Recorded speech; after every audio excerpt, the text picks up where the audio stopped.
بسم اللہ الرحمن الرحیم۔ موضوع اتحاد کی شرط۔ خلیفہ چہارم علی بن ابی طالب رضی اللہ تعالیٰ عنہ کے زمانے میں مسلمانوں کی اجتماعیت ٹوٹ گئی اور لوگوں میں کثرت سے اختلاف پیدا ہو گیا۔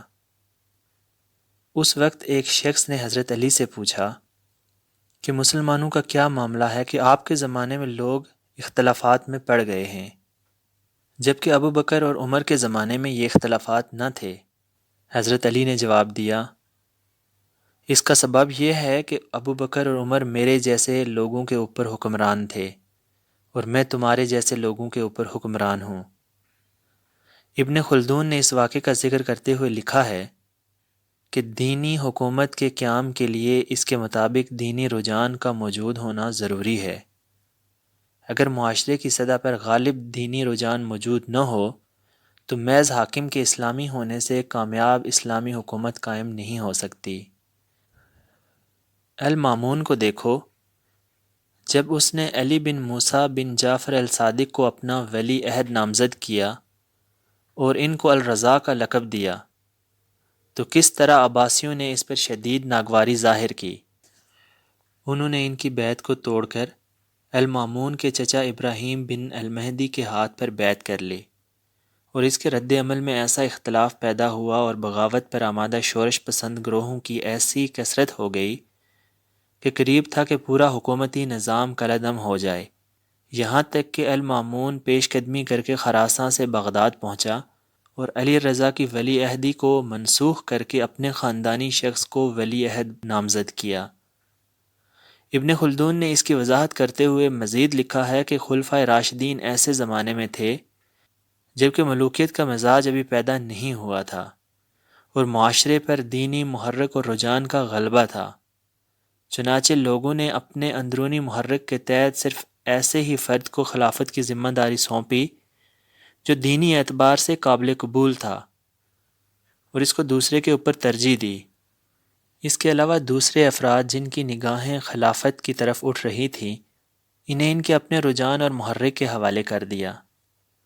تاہم اس کے بعد حضرت معاویہ کے زمانے سے عصبیت اپنی انتہا کو پہنچ گئی، اقتدار پر اسی مزاج کا تسلط ہو گیا، دینی رجحان کمزور پڑ گیا، اس کی جگہ ملوکیت اور گروہی رجحان کی ضرورت کا احساس بڑھ گیا۔ چنانچہ اگر ایسی شخص کو اقتدار سونپا جائے جو گروہی عصبیت کے اعتبار سے ناقابل قبول ہو تو اس کو رد کر دیا جاتا، تھوڑے ہی عرصے میں اس کی حکومت انتشار کا شکار ہو جاتی اور جماعت میں اختلاف پڑ جاتا، جیسا کہ بعد کے زمانے میں پیش آیا۔ دور اول کا یہ تجربہ بتاتا ہے کہ ملت میں اتحاد کس طرح آتا ہے اور کن اسباب سے وہ ختم ہو جاتا ہے۔ وہ ہے ابن خلدون کے الفاظ میں واضح دینی کا ہونا یا نہ ہونا۔